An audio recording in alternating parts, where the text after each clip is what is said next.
Magandang araw mga kaibigan. Advertisement muna, mayroon tayong stock ngayon ng dark chocolate. Dito lang kayo mag-contact order. 0916-9000-997.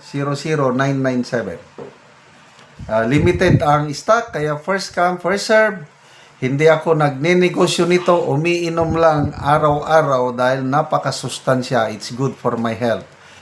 Gusto ko lang din tulungan ng mga farmers sa Bukidnon na nagtatanim ng kakao para maibenta ang kanilang produkto. Okay, bigyan natin ng opinion, reaction itong post ng JMA News. Pahayag ito ni Secretary June Vic Remulla.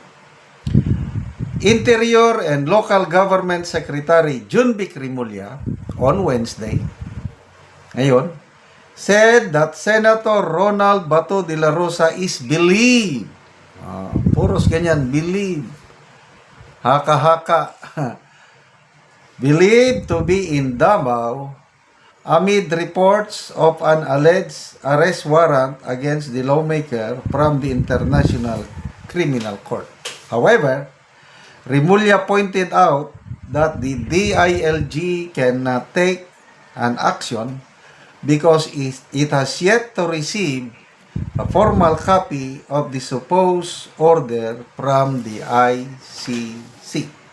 Okay, so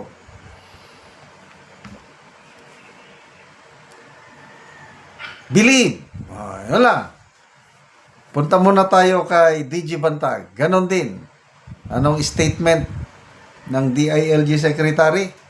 Believe, naniniwala na si DG Bantag nasa Kalinga Province at pinoproteksyonan ng mga tribal people ng Kalinga. Yun, ang pahayag nilang dalawa ni General Katapang ng Beaufort. Nako, umalma po ang taga Kalinga dahil sabi nila, wala dito si Bantag. Bakit? Hindi siya member ng whatsoever subtribe ng Kalinga. Lumalabas na kulang sa kaalaman si DILG Secretary tungkol sa different tribes ng Cordillera. Ang pagkakalam ko may 8 major tribes, and then sa mga major tribes may mga sub-tribes pa. So sa Kalinga, Kalinga is a major tribe, ang alam ko, mayroon pa siyang sub-tribe. Nilinaw ng taga Kalinga na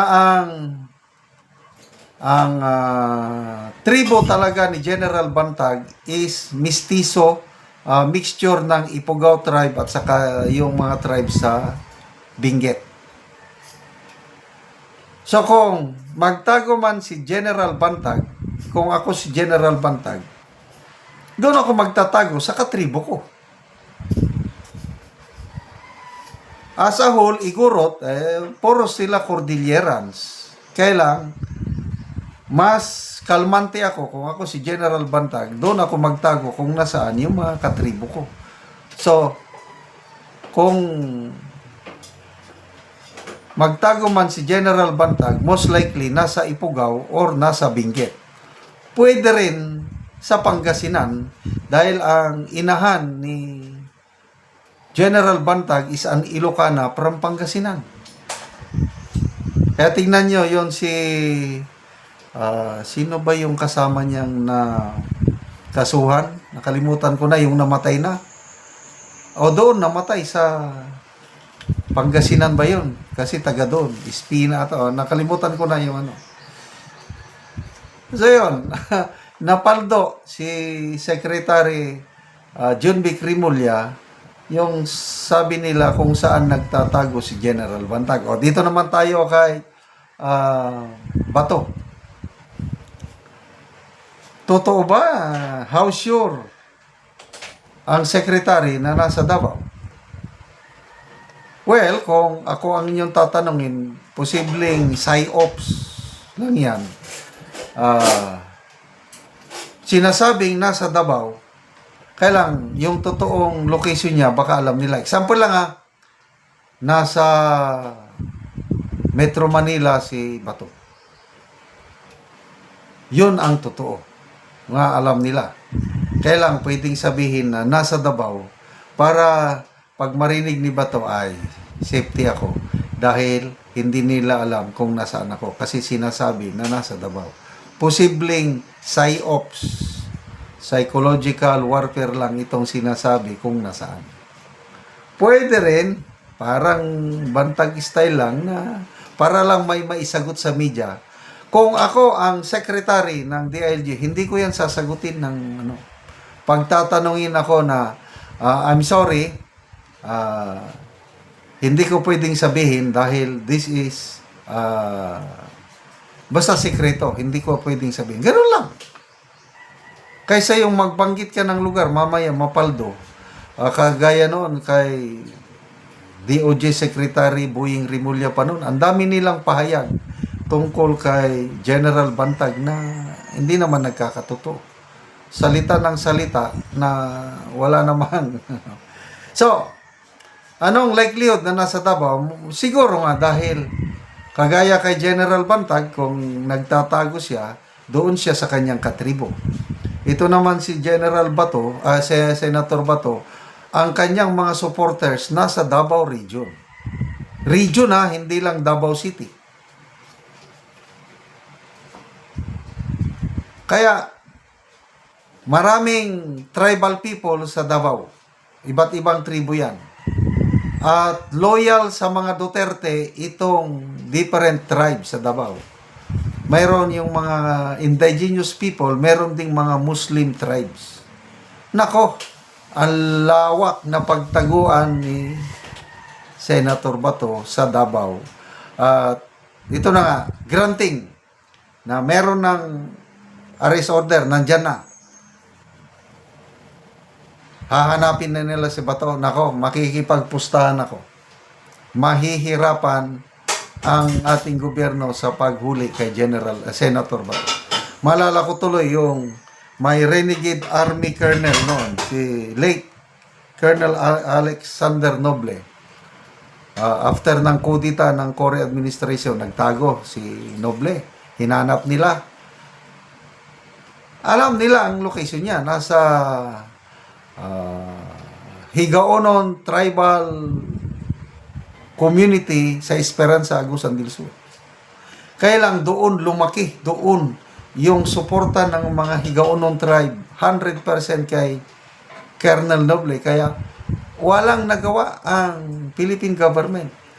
Ilang battalions ng Army at saka Marines ang dineploy para huliin si Colonel Noble. Wala silang nagawa. Dahil sa suporta ng Higaonon. Higaonon ba yan? Tama. Higaonon tribal people kay late Colonel Alexander Noble. Ganyan din ang nakikita kong mangyari kay Senator Bato pagdating ng panahon. Salamat mga kaibigan sa inyong pagsubaybay sa ating channel. Nakakatulong kayo ng malaki sa tribong Talandig ng Bukidnon dahil ang sweldo natin sa channel na ito is pantulong po sa tribo. Mamimigay tayo ng libreng yero at pako para makapagpatayo sila ng mas maayos na tirahan.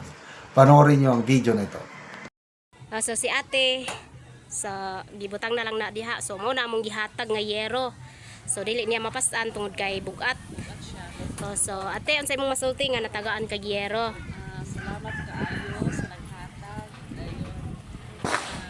Merry Christmas. Then, more blessings pa. Amos. O ate, so mo ni ang kahimtang ni ate diri sa iyang abuhan. So kung ulan, tuluan na gid kaayo. So mo ni ang kusina ni ate. So si ate basta siya ka balo. Single mom, wala So kuan na gid kaayo. Out na gid kayo ang kuan ni ate. So kuan na kayo ang kuan sulod ni ate oh. Sulod gid kayo si ate. Sa tiyan sa imong masulti nga natagaan man gid kag yero, makapuli na gid ka kay daot naman dai imong kuan himan nga yero. Salamat ya ako na siya mapulihan o di na ko tuluan. O so di nakatuluan ate. So pila na imong edad te? 48. So nakay banante? Wala. So balo ka pila na ka year ate nga Single mom ka. So si ate single mom di ay dili di siya balo so single mom. So pila ka buki mong anak te? So duha imong anak, so nag-eskwela pa sila ate. O eskwela elementary o senior high. So unsa na lang ang yung panginabuhian te? Kanira tindahan So ginagmay lang. araw-araw. Oh, so si ate nagnegosyo og ginagmay lang aron lang makabuhi sa iyang anak kay siya usa ka siya ka single mom. Pila na ka year ate nga na single mom ka? Kuha na 11 years. So Dili, for 12 years. Kay so 12 man ang 12 years ginamura. na. So dako kayong pasalamat ate. So Merry Christmas, Pasko pag yun. So naantagaan yun ka Giero. Timing kayo Christmas. Salamat kaayo. Kaya di lang tuloan. Sige ate, God bless gid kayo ate. Makapuli na gid ka sa imong balay o Giero. Salamat Sige kayo ate, sa salamat sponsor. po. Salamat sa donation.